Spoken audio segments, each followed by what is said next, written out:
Want to study in Germany? Then Excella is the best option. Admissions with scholarships available. Call 9881 96666. కరీంనగర్కు చెందిన ఆవుల Saikrishna civil సర్వీస్లో 94వ rank సాధించారు. ఇప్పటికే ఆయన ఆల్ ఇండియా కార్పొరేషన్ ఏడీ స్థాయిలో కూడా పనిచేస్తున్నారు. ఇప్పటి వరకు 6 సార్లు ఆయన సివిల్స్కు ప్రిపేర్ అయ్యారు. అదేవిధంగా 7వసారి ప్రయత్నం చేయగా అతనికి 94వ ర్యాంకు సాధించడం జరిగింది. మొత్తానికి అతను ఈ ర్యాంకు సాధించడం పట్ల అతని తల్లిదండ్రులు సంతోషం వ్యక్తం చేస్తున్నారు. అతను కృషితో పట్టుదలతో ఈ 94వ ర్యాంకు సాధించారని తల్లిదండ్రులు కూడా సంతోషం వ్యక్తం చేస్తున్నారు. వారి మాటల్లోనే ఆ ర్యాంకు ఎట్లా సాధ్యమైందనే విషయాలను తెలుసుకుందాం. సార్ చెప్పండి, సివిల్ సర్వీస్లో మీ అబ్బాయి 94వ ర్యాంకు సాధించడం పట్ల మీరు ఎట్లా ఫీల్ అవుతున్నారు? చాలా హ్యాపీగా ఉందండి. ఎందుకంటే గర్వంగా కూడా ఉంది.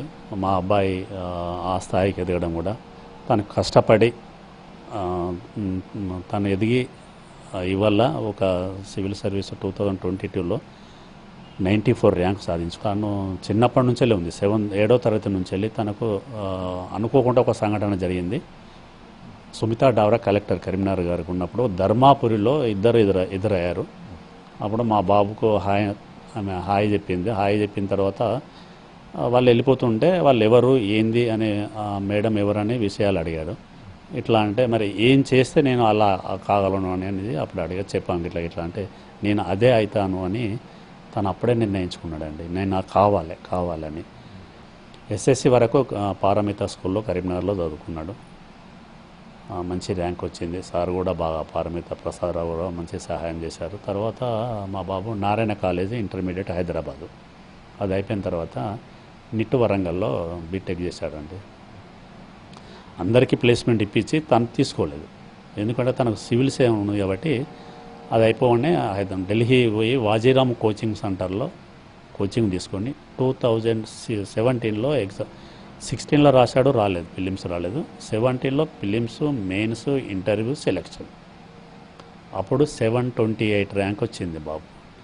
అప్పుడు ICLS ఇండియన్ కార్పొరేట్ లా సర్వీసులో అసిస్టెంట్ డైరెక్టర్గా పోస్ట్ వచ్చింది. అది హైదరాబాదులో రీజనల్ ఆఫీస్ ఉంది. తెలంగాణ, ఆంధ్రప్రదేశ్, కర్ణాటక 3 స్టేట్లు కలిపి రీజనల్ ఆఫీసు. అందులో ఫస్ట్ అపాయింట్మెంట్ అడిషనల్ అసిస్టెంట్ డైరెక్టర్గా చేశాడండి. కాకపోతే సాటిస్ఫై లేడు, అతనికి తృప్తి అనిపించలేదు. నేను ఒక ఐఏఎస్ఏ నాకు కావాలి, నేను ప్రజలకు సేవ చేయాలనే ఉద్దేశంతో తనకు అదే ఉన్నది. తను డ్యూటీ చేసుకుంటూ రాసిండు. కాకపోతే 2022లో రాస్తే films, mains, interview rank 94 rank వచ్చిందండి ఆల్ ఇండియా సర్వీస్లో. తను ఒక ఐఏఎస్ అనేది ఒక తృప్తిగా ఉన్నాడు. ఇప్పుడు మాకు వెరీ వెరీ హ్యాపీ అంటే పేరెంట్స్గా. తను గతంలో వివిధ ర్యాంకులు సివిల్ సర్వీస్ సాధించినప్పటికి కూడా ఆయన అల్టిమేట్ అయిన టార్గెట్ మళ్ళీ అంటే ఐఏఎస్ఏ కావాలన్నది ఆయన లక్ష్యంగా ఎంచుకున్నారు. సో దానికి ఎలా ప్రణాళికాబద్ధంగా ఎలా ప్రిపేర్ అయ్యారు? పాపం తాను డ్యూటీ చేసుకుంటూ, తను అన్మ్యారీడ్, ఇంకా పెళ్ళి కాలేదు, ఇటు ఇల్లు చూసుకుంటూ డ్యూటీ చేసుకుంటూ ఏ ఒక్క నిమిషం కూడా వేస్ట్ చేయకుండా చదువుకుంటూ తను ఏదంటే అది మేము వాళ్ళకు ఆ అబ్బాయికి సహకారం అందించాము. చాలా కష్టపడ్డాడండి. ఒక్క నిమిషం కూడా వేస్ట్ చేయకుండా చదువుతూనే తను అనుకున్నది సాధించాడు. ఇవాళ మా అందరికీ హ్యాపీగా ఉందండి. తనకుతో పాటు మా అందరికి కూడా హ్యాపీగా ఉంది. దీని కొరకు తనకు కొన్నిటిని పక్క కూడా పెట్టేశాడు. నాకు ఐఏఎస్ఏ కావాలని కొన్ని పక్క కూడా పెట్టి ఇది సాధించుకున్నాడండి. ఓకే, అంటే ఆయన స్వయంగా ప్రిపేర్ అయ్యారా లేకుంటే ఏదైనా కోచింగ్ అని తీసుకోవడం జరిగిందా? అప్పుడు 2015లో మాత్రమే కోచింగ్ తీసుకున్నాడు ఢిల్లీలో. ఆ తర్వాత మొన్న రాసిన దానికి ఏ కోచింగ్ లేదండి. ఎవరైనా సలహాలు తీసుకున్నాడు వాళ్ళ ఆఫీసులో, ఇంకా వీళ్ళకన్నా పైన ఆఫీసర్స్ ఉంటారు, వాళ్ళ సలహాలు సూచనలు తీసుకుని తనకు తానే ప్రిపేర్ అయి రాయడం జరిగిందండి. రాసి సాధించాడు. ఇంటర్వ్యూ అయిన తర్వాత కూడా చాలా బాగా అయిందని చెప్పారు. మ్యాక్సిమం వాళ్ళు అడిగిన ప్రశ్నలన్నీ తను ఆన్సర్ ఇచ్చాను. సంతోషం, నాకు వస్తుంది అనే నమ్మకం ఉండే ఆ అబ్బాయికి. ఎందుకంటే ఇంటర్వ్యూ కూడా నేను 100% చేసిన అనే దాంతో తనకు వస్తాను ఉండే. కానీ వచ్చే వరకు కూడా టెన్షనే ఉంటుండే. తర్వాత నిన్న మధ్యాహ్నం వరకు మాకు అందరికీ టెన్షనే. మధ్యాహ్నం రిజల్ట్ వచ్చిన తర్వాత చాలా హ్యాపీగా ఫీల్ అయినాం. చాలా బాగా ఉంది సార్ ఇప్పుడు. అంటే ఒకవైపు ఉద్యోగం చేస్తూ మరోవైపు వీటికి ప్రిపేర్ కావడం కొద్దిగా క్లిష్టతరమైనటువంటి అంశం అయినప్పటికీ కూడా ఎట్లా సాధ్యమైంది? తను డ్యూటీ చేసుకుంటూ కూడా తన మిగతా టైము అంటే సాటర్డే సండే ఆఫ్ ఉంటుంది వాళ్ళకు ఎవ్రీ వీక్. ఆ టైము ఈవెన్ నైట్ నిద్ర కూడా తక్కువ పోకుంటూ తను కరీంనగర్ కూడా తక్కువ వస్తుండే, మా దగ్గర కూడా రాకపోతుండే. ఏమన్నంటే టైం వేస్ట్ అవుతుంది. ఎప్పుడో ఒకసారి వచ్చి అట్లా చేసేదండి. కష్టపడ్డాడు, చాలా కష్టపడ్డాడండి. ప్రతి నిమిషాన్ని వాడుకున్నాడు, ఉపయోగించుకున్నాడు. నాకు అదే గోల్ అని అదే దాని కొరకే తప్పించిండు సాధించిండండి. అంటే జనరల్గా సివిల్ సర్వీస్ అంటే సుమారుగా 18 నుంచి 20-21 గంటలు కూడా ప్రిపేర్ అయ్యేవారు, రోజుకు ప్రిపేర్ అయ్యేవాళ్ళు. అయినప్పుడు కూడా మీ బాబు ఇటు ఉద్యోగం చేసుకుంటూ కూడా ఇలా ప్రిపేర్ అవ్వడం దాని గురించి అడుగుతాను. అదే అంటే గత అనుభవాలు కూడా తనకు అడ్వాంటేజ్ అయిందండి. ఎట్లా రాయాలి, ఏం రాయాలంటే ఏదో 2-3 సార్లు రాసింది కాబట్టి ఎక్కడ మైనస్ అయింది నాకు, ఆ మైనస్ను ఇప్పుడు ఫుల్ఫిల్ చేసుకున్నాడు. అక్కడ మైనస్ చేయొద్దు, ప్లస్ చేసుకోవాలి, ఈ టైంను ఇలా వాడుకోవాలి. అంటే ఒక షెడ్యూల్ రాసుకునేదండి. ఈ టైం నేను దీనికి, ఈ టైం దీనికి, ఈ టైం దీనికి అనేది ఒకటి రాసి పెట్టుకుంటాడు షెడ్యూల్. 1 to 2 ఇది, 3 to 4 అది లీజర్ టైం, మళ్ళీ రీడింగ్ టైం, ఇవన్నీ ఆఫీస్ టైం. ఇట్లా కొన్ని ఒక షెడ్యూల్ ప్రకారం తను చదువుకున్నాడు, సాధించిండు. అంటే ఇంటర్వ్యూలో జరిగినటువంటి ఏవైతే ప్రశ్నలు ఉన్నాయో వాటికి సంబంధించి మీతో షేర్ చేసుకోవడం జరిగింది ఇంటర్వ్యూ తర్వాత. ముఖ్యంగా ఇది తెలంగాణ గురించి, అదేవిధంగా కరీంనగర్ అభివృద్ధి గురించి అడిగినట్లు తెలుస్తుంది. దాని గురించి మీకు ఏమైనా చెప్పడం జరిగింది? అయితే అక్కడ కరీంనగర్ అనగానే అక్కడ బోర్డు చైర్మన్ మన ఆంధ్రప్రదేశ్ కలెక్టర్, ఏదో ఒక డిస్టిక్ కలెక్టర్ గారట మేడం. మా అబ్బాయి నాది కరీంనగర్ అనగానే కరీంనగర్ గురించే చాలా ప్రశ్నలు అడిగారు. అందులో ఈ నక్సలైట్స్ ఏరియా కదా, దాన్ని ఎట్లా మీరు అది చేశారంటే అప్పుడు మన కలెక్టర్ సుమితా డావరా గారే ఉండిరి. ఇతనికి ఏదైతే మోటివేట్ అయినరో ఆ మేడమే వాళ్ళని చాలా వరకు మార్చిండ్రు. తనకు బాగా తెలుసు ఆ సబ్జెక్టు గురించి, ఆ మేడం గురించి. అదే సబ్జెక్టును అక్కడ ఎక్స్పోజ్ చేసిండ్రు. ఎక్స్పోజ్ చేసి తర్వాత అప్పుడు బాగా ఆ మేడం కూడా చాలా హ్యాపీగా ఫీల్ అయ్యారు. మిగతా వాళ్ళు బోర్డు మెంబర్స్ కూడా, మిగతా 4 కూడా అడిగిన ప్రతిదానికి అబ్బాయి సమాధానం చెప్పాడు. అప్పుడు తనకు తృప్తి, సాటిస్ఫై అయింది. అంటే నేను కరెక్టే చెప్తున్నాను, వాళ్ళు ఓకే అన్నారు, నాకు వస్తుంది అనే నమ్మకం కొంచెం పెరిగింది. అప్పుడు ఇప్పుడు 100% కలిగింది. మొత్తానికి సివిల్స్ ర్యాంకు సాధించడం పట్ల ఇటు మీ కుటుంబ సభ్యులు కావచ్చు, బంధువులు కావచ్చు, అందరిలో ఒక సంతోషం అయితే ఉంటుంది. ఎట్లా ఉంది వాళ్ళ రెస్పాన్స్, ఎట్లా ఉంది బంధువుల నుంచి కానీ వీళ్ళ నుంచి కానీ? అసలు మా తరంలో ఎవరు కూడా, మా వారసులు కానీ మా బంధువులు కానీ మా తరంలో ఎవరు కూడా ఒక గెజిటెడ్ ఆఫీసర్ కూడా లేడండి. గెజిటెడ్ ఆఫీసర్ కూడా లేరు.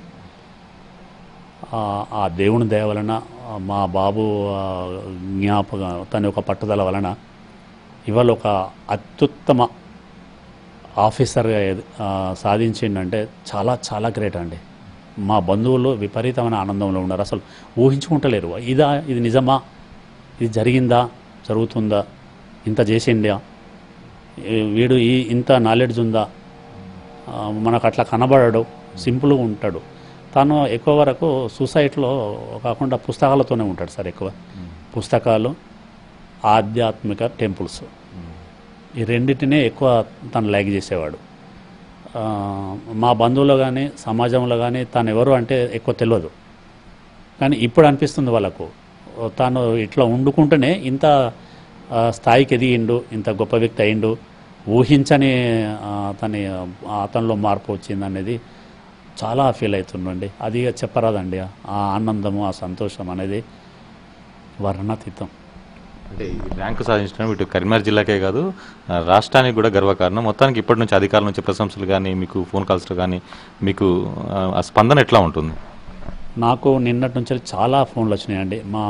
మా టీచర్ కమ్యూనిటీ నుంచి కానీ, మా బంధువులు కానీ, మీడియా మిత్రులు కానీ చాలామంది ఫోన్ చేసి వచ్చి ఇంటర్వ్యూ తీసుకొని వాళ్ళు కూడా చాలా హ్యాపీగా ఫీల్ అయ్యాను సార్. ఎందుకంటే ఇది ఊహించండి. కరీంనగర్లో నాకు తెలిసి వాళ్ళు ఒక అబ్బాయి అనుకుంటున్నాను, నేను అనుకుంటున్నాను ఈ ఒక అబ్బాయి. పెద్దపల్లిలో కూడా ఎవరు లేరనిపించింది. పెద్దపల్లి నాకు తెలిసినంత వరకు అయితే ఒక్కడే అనిపించింది. అదే 94 ర్యాంక్తోని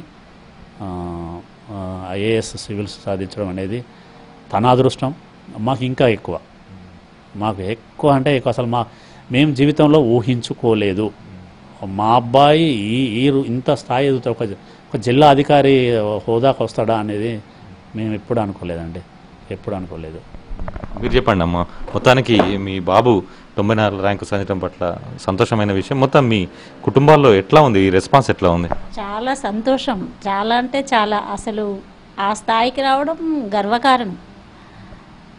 ఐఏఎస్ అంటే అంత ఆషామాషి కాదు, వాడు చాలా కష్టపడ్డాడు.